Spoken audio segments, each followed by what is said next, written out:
Vittoria importante in chiave salvezza per il Flaminia che in casa batte il Latte Dolce con un secco 1-0 prendendo 3 punti che pesano tantissimo. Nel pantano del Madami, nel giorno del recupero della nona giornata, pesano di più le ambizioni di un Flaminia pericolante che alla prima vera occasione sblocca il risultato contro il Latte Dolce scarico ed abulico.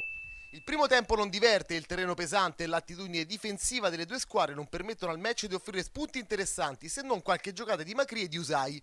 Al 30°, primi guai per il Flaminia che perde per infortunio Locci, spazio a Leonardi e dentro un under in difesa per il malcapitato Tiozzo. Il Flaminia si faceva vedere solo nel finale di primo tempo con un paio di incorrate di Ingretolli, ma l'ex Campobasso non sfrutta al meglio il lavoro sulle fasce di Vittorio e Macri.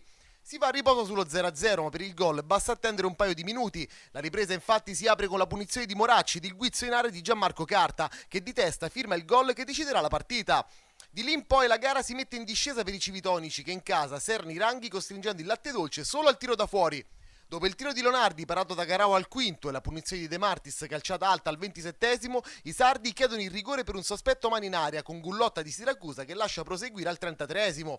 Nel finale, con gli spazi apertissimi e le marcature saltate, il Flaminia si gioca malissimo almeno 3 chance. Prima Pittalis, entrato al posto di Garau nel torbido gioco degli under, viene graziato dopo un'uscita scriteriata. Poi Ingretolli, sugli sviluppi di un corner, fa tutto quel che può per sbagliare un gol già fatto, facendosi murare da Pittalis un tapin che sembrava già gol.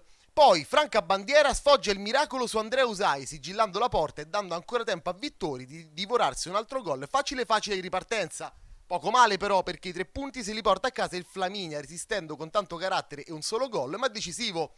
Ora la classifica sorride con il Monterosa agganciato a 28 e la concreta speranza di potersi salvare senza i play-out.